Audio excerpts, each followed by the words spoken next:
rejoignons cette fois, pour la rubrique internationale, notre envoyé spécial en direct de Moscou. Allô, Charlie Bravo, vous avez suivi les élections législatives en Russie de dimanche dernier. Allô Anna Stroganov, da. Oui, alors qu'est-ce que c'est que ce boucan? Vous êtes où, là? Je vous laisse un peu vous imprégner de l'ambiance. Sur la place Triumfskaya, il y a la manifestation des opposants et les contre-manifestations organisées par le gouvernement. Ça fait pas mal de monde. Vous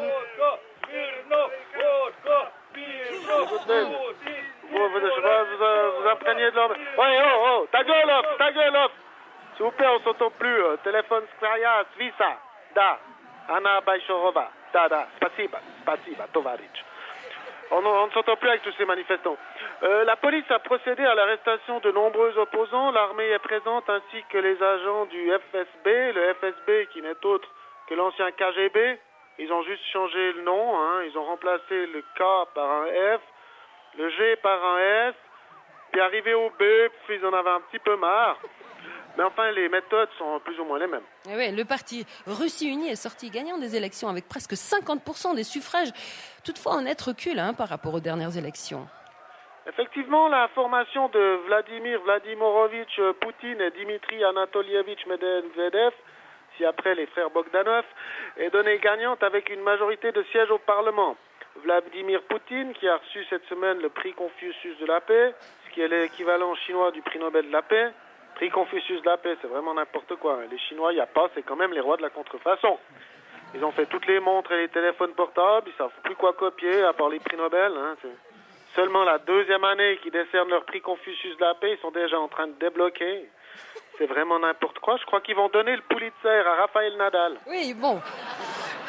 Alors revenons aux législatives russes. Le scrutin est entaché d'irrégularités selon les observateurs internationaux. Effectivement, les observateurs de l'OSCE, l'organisation pour les SCE, ont dénoncé d'innombrables irrégularités. C'est là qu'on voit que le parti Russie Unie, c'est vraiment des nuls. C'est que même en trichant, ils n'ont pas réussi à faire 50% des voix. Oui. Alors quelles sont les méthodes utilisées pour truquer le scrutin? Diverses. Par exemple, ma préférée, la fermeture des bureaux de vote. Simple mais efficace. Quand on sait quelle va être la tendance d'une région, on ferme simplement le bureau de vote et puis on invente. Le parti a par exemple obtenu 99,5% des voix en Tchétchénie. Je veux dire, tu penses qu'il fera un effort pour avoir l'air crédible, non? Il y a une région où le taux de participation s'est élevé à près de 150%. Un journaliste témoignait avoir réussi à voter 10 fois dans la journée. On rivalise d'astuces, par exemple. Vous savez, la Russie, c'est tellement grand, il y a les décomptes de vote qui viennent de villages inventés, qui n'existent pas. Si, on a fait un bon score dans la commune de Mashtoshov. Ou alors, mon coup de cœur, c'est les gens qui reçoivent un crayon gris pour voter.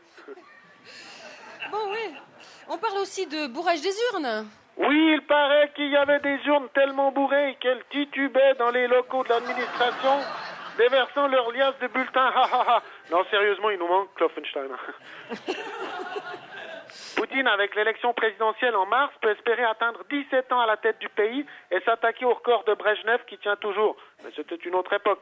Les États-Unis ont critiqué le scrutin par la voix de la secrétaire d'État et Hillary Clinton. Elle était partout cette semaine. Hillary à Genève, Moyen-Orient, Birmanie, pour rencontrer Aung San Suu Kyi, la star de l'opposition birmane à laquelle Luc Besson a consacré son dernier film.